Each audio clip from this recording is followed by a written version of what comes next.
we're living in very strange times where literally robots could start wars. Extremely dangerous time where giant surveillance robots could be used as an excuse for the next major proxy war between major world powers. Now, of course, I wanted to wait to fact check everything, but it is confirmed that it was only 10 minutes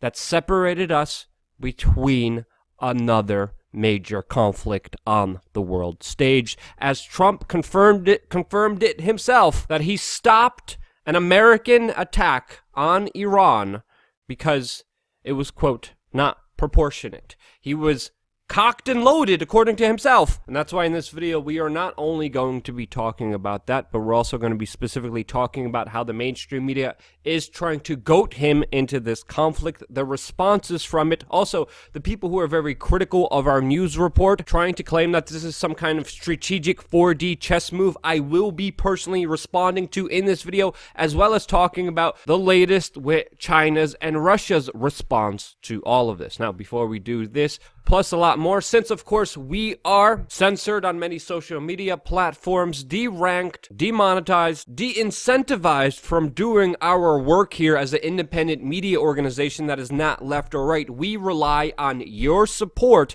to continue. And now you could support us without even spending a dime by simply downloading a privacy crypto-backed browser on your computer, which we personally use and definitely recommend. The link will be in the description below, and just by simply using this crypto-backed browser, you not only give a small portion of crypto to us, you gain crypto through, of course, our affiliate code. Now, moving forward, many people don't realize how severe of a situation this is. Yesterday, we made a video specifically talking about this, and ever since making that video, situations have escalated on very grand proportions. We were telling you, we told you the escalations will only continue to rise from here, will only continue to get worse, which will lead to an inevitable conflict between the United States and Iran in some kind of proxy way. And I don't like being right, but if you watch yesterday's video, specifically talking about Donald Trump, it has confirmed a lot of the latest details that we are hearing right now. Now, of course, these latest tensions have risen mainly because Iran has shot down a U.S. surveillance drone. But it's important to understand here the escalations have been building between the United States and Iran ever since 9/11, where many neoconservatives see Iran as the final chess piece in their own little sick, twisted way of understanding geopolitical politics. Now, of course, this led to the latest situation where the United States allegedly had planned and was going to go through with military strikes against Iran, which now Donald Trump called off 10 minutes before they were about to happen. Now, of course, publicly, the United States is saying that this surveillance drone was in international waters. Iran is saying that it was within its territory, and of course the back and forth and contradicting of each other's own official lines will continue to blur the lines about what actually happened here. We're also finding out that, quote, Iran actually refrained from targeting U.S. planes with 35 people on board that was flying alongside the drone that was downed, and this is, of course, is from RT. And the military commander that actually was responsible for shooting down this drone said and is claiming that this was a warning against the American military aircraft that was flying alongside this UAV. Iranian state media even released images of the downed drone, even releasing a video of it being shot down, and are also claiming that they warned the U.S. personnel, the U.S. military, twice before downing the U.S. surveillance drone. Now, Trump's official response here is absolutely chilling, as he even says this himself.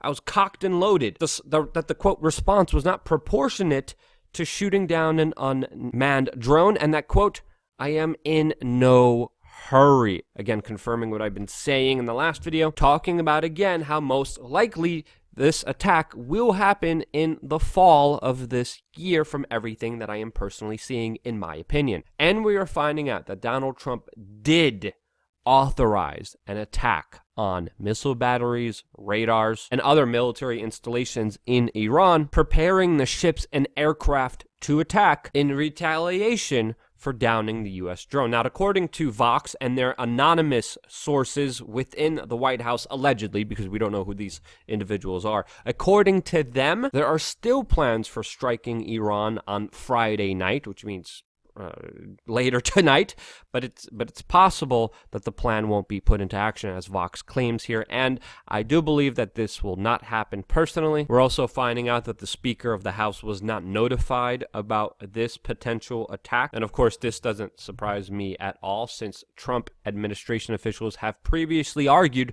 that if they do attack Iran, that they don't need to notify anyone in Congress or any other representative in the government because of the AUMF, the authorization of military force that was passed after 9/11 and pretty much gave the president king-like authority. This is pretty much why the executive office gets to do whatever they want outside of the Constitution, outside of the law. And this is what preemptively Trump officials have already been telling the media that they can do. And these epithets are felt through Donald Trump's stunning tweets. People do need to realize that this is real, and I'm going to be talking to the people who are skeptical and talking about the 4D chess analogy here in just a little bit.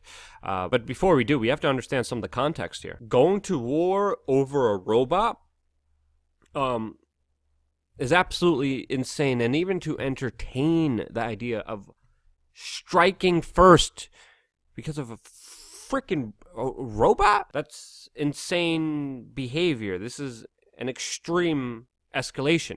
To avenge a flying robot, and again, the ramifications here are severe, as we talked about yesterday, how Iran is very closely allied with Russia and China. We specifically talked about the Russian response in yesterday's video, which I do recommend you watch to get a better context on the entire situation here. But of course, geopolitically, we are at odds with Russia more than ever, more than we have been even under Obama, with Donald Trump sending more military aid to Ukraine recently, and again posturing very aggressively geopolitically against Russia's interest on the world stage, far more dangerously than Barack Obama has done himself. And that's just the honest truth here. But China specifically, response here is also very telling, of course, going against the United States. And ultimately, the state-run Chinese media organizations, which really just puppeteer the government lines there in China, are ultimately saying if anything happens, the U.S. is going to be primarily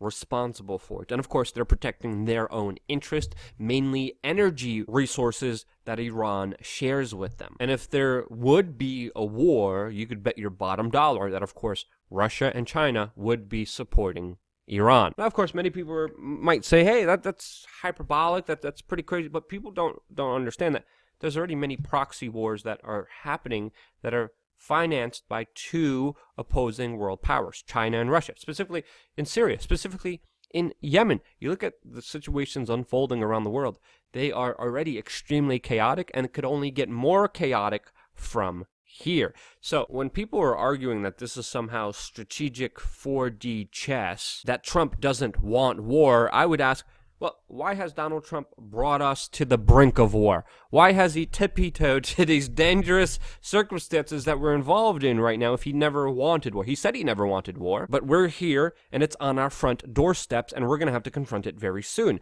And again, this guy claims here that Trump cares about the economy, and ultimately, if you look at the larger kind of escalations, one of them was getting rid of the Iran nuclear deal, which prevented Iran from stockpiling and arming in exchange for being able to sell their oil on the world market. And because of the Iran nuclear deal, and again, I don't support Obama. I was extremely critical of Obama, by the way. You need to understand this. Watch our old videos confronting him about so many atrocious things that he committed. But regardless of that, the Obama-Iran nuclear deal actually made oil more abundant, made it more available on the world market, and made it cheaper, growing economies. Getting rid of the Iran nuclear deal raised oil and gas prices all around the world and had a detrimental effect because of it. So I would definitely disagree with this person's assertions. And as even Tulsi Gabbard points out here, even though Donald Trump stopped this attack last minute, he's still following through with his strategy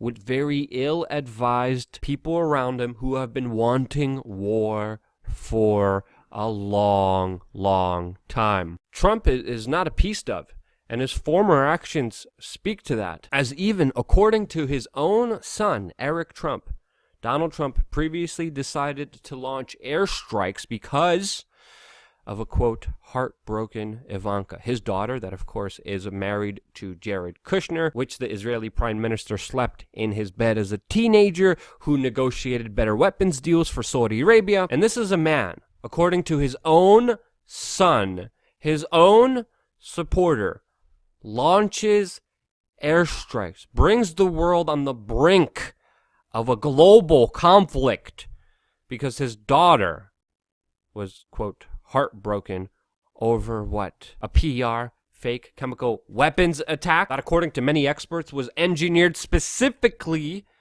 to get the United States involved in that conflict that we were calling out from day one, and that we are getting punished on YouTube for even reporting on critically, while the mainstream media was taking that chemical weapons attack that launched a previous strike, a very dangerous strike against Syria.